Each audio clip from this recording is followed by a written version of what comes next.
Bienvenue dans cette nouvelle série Revue de presse sur Actualité Foot. Pour ce nouvel épisode, on décrypte toutes les infos et les rumeurs récents qui secouent le football mondial. Au programme, l'Espagne en 8e avec un grand Oyarzabal. Modric qui dit adieu à la Croatie dans une scène émouvante. Le Portugal qualifié avec un hommage bouleversant à Diogo Jota. Les déclarations fortes sur Enzo Fernandez. Et un mercato bien animé. Reste bien jusqu'à la fin et abonne-toi à la chaîne. C'est parti.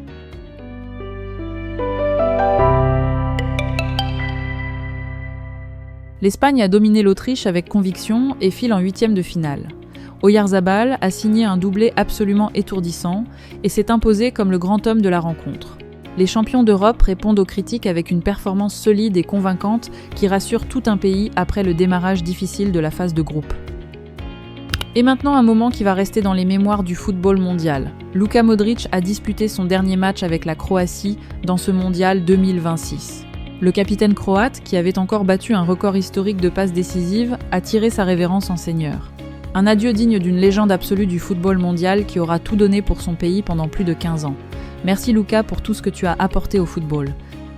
Le Portugal s'est qualifié pour les 8e de finale et le moment le plus fort de la soirée n'était pas sur le terrain. Au coup de sifflet final, Cristiano Ronaldo, au bord des larmes, a brandi le maillot numéro 20 et 1 de Diogo Jota pour rendre hommage à son coéquipier disparu il y a exactement un an, un moment d'une émotion rare. Cristiano a déclaré simplement « On a gagné pour lui ». Des mots qui font frissonner et qui montrent l'unité et la force mentale de cette équipe du Portugal qui joue bien au-delà du football dans ce mondial. L'équipe de France qui a battu la Suède mardi affrontera le Paraguay en 8e de finale samedi soir à Philadelphie. Les Bleus continuent leur chemin dans ce mondial avec l'ambition d'aller le plus loin possible. Rendez-vous samedi pour ce match décisif.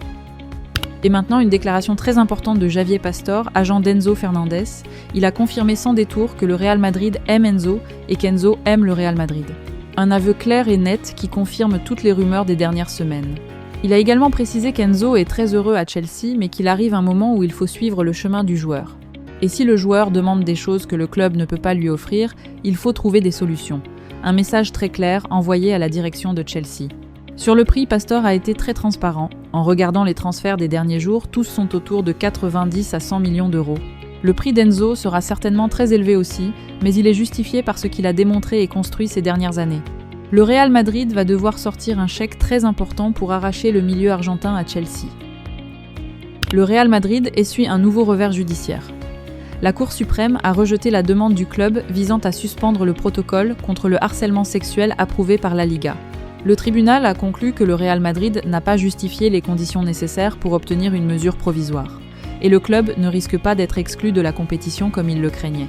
Un nouveau front judiciaire qui s'ajoute à tous les autres pour le club madrilène en ce moment. Le Barça et le Dinamo Zagreb ont trouvé un accord pour le transfert de Dani Rodriguez. Le jeune attaquant de 20 ans signe un contrat de 4 ans avec le club croate. Le Barça conserve une clause de rachat et un pourcentage sur la revente future.